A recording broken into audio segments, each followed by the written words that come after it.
关注社区动态，欢迎收看大柔佛3分钟。傍晚好，我是世峰。首先关注柔佛州的手足口症。全国手足口症病例近期拉起警报，其中柔州的手足口症疫情自今年年初开始已超过警戒水平，感染人数最高占全国第2，仅次于雪州。柔佛州卫生及环境委员会主席林天顺今日指出，第19个流行病学州的病例宗数为1964起，相较于第18个流行病学州增加了16.4%。至今累计病例为13415宗，病例数量远高于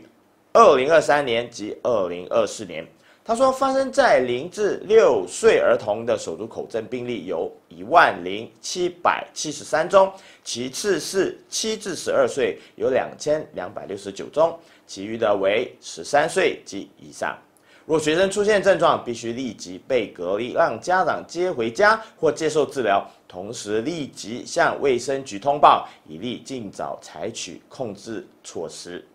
柔佛州卫生局已于3月11日向全柔各县卫生诊所和政府院发出信函通告，旨在提高警惕及防范。连城居銮老人院在1980年成立之初，是由一群地方文人发起，在哈兹马兰路建设木板建筑物，容纳区内的孤苦老人。到了1985年，再次扩建，增设现有的活动中心和南舍房。居銮老人院由独立的委员会管理，目前担任理事会主席的是邱有礼，他从2013年开始担任主席。另有一名仅拿象征性薪资的负责人和2名义工打点老人们的起居。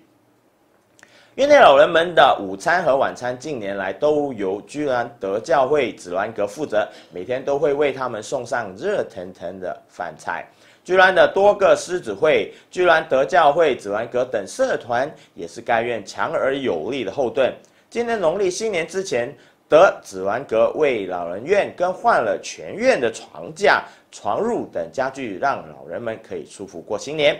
另外，农历新年之前的大扫除也是由子銮阁或来自狮子会的义工一肩担起。居銮老人院的另一个问题是经常会淹水。该院财政刘生喜表示，老人院附近的排水系统不足，急需提升，但这些都要政府才能解决。理事会虽然积极跟进，但一直没有很好的解决方案落实。一名偷摄女子上厕成瘾的20多岁男性惯犯，本月再度犯案被逮捕后，警方从其手机搜出约16000张不同女子的外形、私处等照片，而警方正在调查这批照片的来源。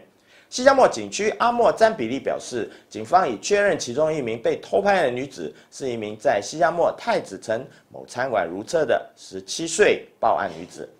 警方于本月4日晚上约10时38分接获上述17岁女子的投报，警方亦根据情报于本月9日逮捕一名20多岁的本地男性嫌犯，并从没收的一部手机里收获一则女性如厕的模糊视频。他表示，嫌犯曾有2次相同刑事案底，其干案手法是在餐厅等待，看到属意的女子上厕所时，就趋前到厕所旁用手机偷拍。嫌犯尿检结果对毒品呈阴性反应，嫌犯从本月10日开始延扣4天至今。警方今天将向推事申请继续延扣嫌犯驻查。感谢您的收看，更多社区动态，请继续留意新洲日报、新洲网，也欢迎大家订阅大柔佛社区报的 YouTube 频道。